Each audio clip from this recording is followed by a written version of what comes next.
Hello বন্ধুরা, আমি আবার আজকে চলে এসেছি আমার লাভ মাই ফ্রেন্ড চ্যানেলে। আমি তোমাদের জন্য একটা নতুন রান্নার রেসিপি নিয়ে, যেটা 2 মিনিটে কীভাবে ঝটপটে একটা রেসিপি বানানো যায়। আজকে আমি করছি কলমি শাকের পকোড়া। তা কীভাবে 2 মিনিটে কলমি শাকের পকোড়া বানানো যায় চলো দেখে নিই। কলমি শাকের পকোড়া বানাতে আমার কি কি লাগছে উপকরণ একবার দেখে নিই। কলমি শাকের পকোড়া বানাতে আমার লাগছে এখানে কুচো করে রাখা কিছুটা কলমি শাক, দেখতেই পাচ্ছ শুধু পাতাগুলো আমি নিয়েছি। এখানে ডাঁটিগুলো আমি নিইনি, শুধু পাতাগুলো নিয়ে কুচিয়ে রেখে দিয়েছি। এটা আমি পরিষ্কার জলে ধুয়ে জল ছিঁড়িয়ে আধ ঘন্টা আগে রেখে দিয়েছি। এছাড়া লাগছে কিছুটা পরিমাণ ময়দা, এখানে লাগছে পেঁয়াজ কুচি, লঙ্কা কুচি, নুন, হলুদ আর একটা ডিম, আর লাগছে কিছুটা পরিমাণ বেকিং পাউডার। তা এবার আমি কড়াই তেলটা বসিয়ে দিয়েছি, তেলটা গ্যাসটা স্টিম করা আছে, তেলটা আস্তে আস্তে গরম হচ্ছে। তা চলো এবার রান্নাটা শুরু করি। প্রথমে আমি একটা বোল নিলাম, এর মধ্যে আমি কলমি শাকটা দিয়ে দিলাম। এবার এর মধ্যে আমি কিছুটা পরিমাণ ময়দা দিয়ে দিলাম, পেঁয়াজ কুচি, লঙ্কা কুচি, নুন, পরিমাণ মতো লবণ, সামান্য পরিমাণ হলুদ, এছাড়া দেব কিছুটা পরিমাণ বেকিং পাউডার। এবার এতে দেব একটা ডিমটা ফেটিয়ে এর মধ্যে দিয়ে দিলাম।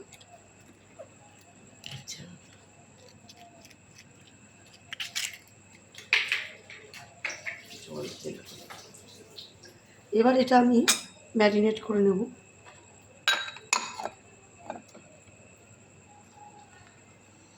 ভালো করে এটাকে আমি ম্যারিনেট করে নিচ্ছি। দেখতে পাচ্ছ আমার কলমি শাকটা ভালো করে ম্যারিনেট করা হয়ে গেছে। এবার আমি গ্যাসটা বাড়িয়ে দিচ্ছি। গ্যাসটা একটু স্টিম করা ছিল, একটু বাড়িয়ে দিই, তেলটা যাতে ভালো গরম হয়। এটা একটু ডুবো তেলে ভাজলেই ভালো হয়। আমি এখানে সর্ষের তেল দিয়ে ভাজছি, তোমরা চাইলে সাদা তেলেও ভাজতে পারো। তা আমার তেলটা গরম হয়ে এসছে। এবার এইগুলো আমি ছোটো ছোটো বলের আকারে গড়িয়ে নিচ্ছি হাতে একটু। এবার ছেড়ে দিলাম। এইভাবে একটা একটা করে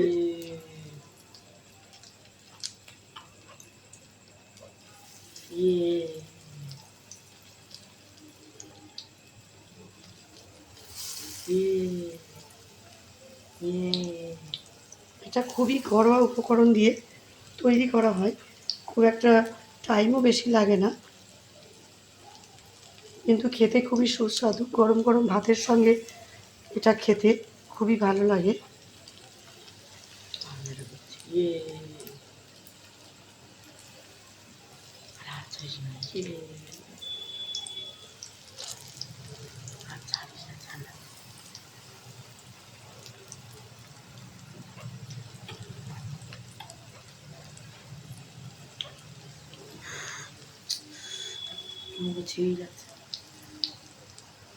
এবার এইগুলো ভাজা হচ্ছে।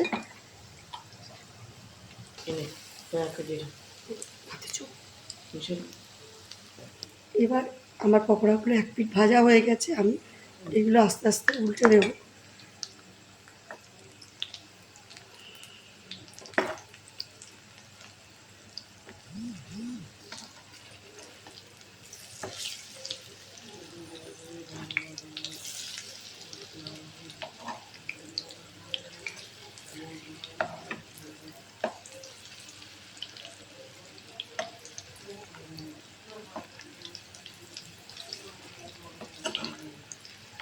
যারা শাক খেতে চাও না বাড়িতে, তারাও কিন্তু এই পকোড়াটা পেলে খেয়ে নেবে, কিন্তু এটা এতটাই সুস্বাদু হয়, একবার না খেলে বুঝতে পারবে না। গরম গরম ভাতের সঙ্গে এরম একটা পকোড়া পেলে এই অসাধারণ খাবার জিনিসটা কেউ মিস করবে না, একবার অবশ্যই খেয়ে দেখবে। গরম গরম ভাতের সঙ্গে এরকম পকোড়া খুবই ভালো লাগবে খেতে। তো আমার পকোড়াগুলো ভাজা হয়ে এসছে।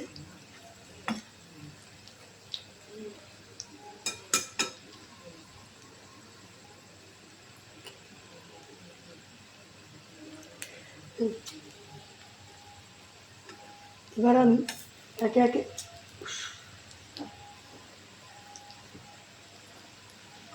এগুলো একটা প্লেটে তুলে নেব। গ্যাসটা স্টিম করে দিলাম।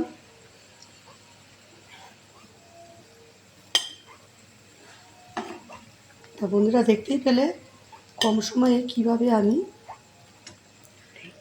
অসাধারণ একটা পকোড়া বানালাম।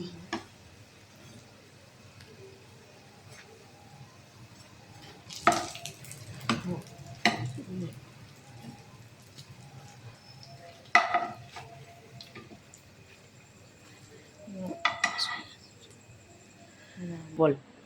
তা বন্ধুরা দেখতেই পেলে কিভাবে আমি 2 মিনিটে একটা অসাধারণ কলমি শাকের পকোড়া বানিয়ে ফেললাম।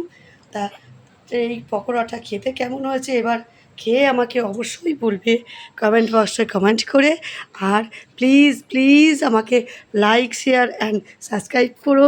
কেন আমার চ্যানেল একটু ডাউনে চলছে, প্লিজ আমাকে সাবস্ক্রাইব করে আমাকে একটু এগিয়ে যেতে সাহায্য করো। প্লিজ আমাকে সাবস্ক্রাইব করো আর আমাকে অবশ্যই জানাবে খেয়ে কেমন হয়েছে।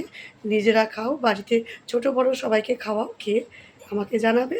আজ আসি, বাই।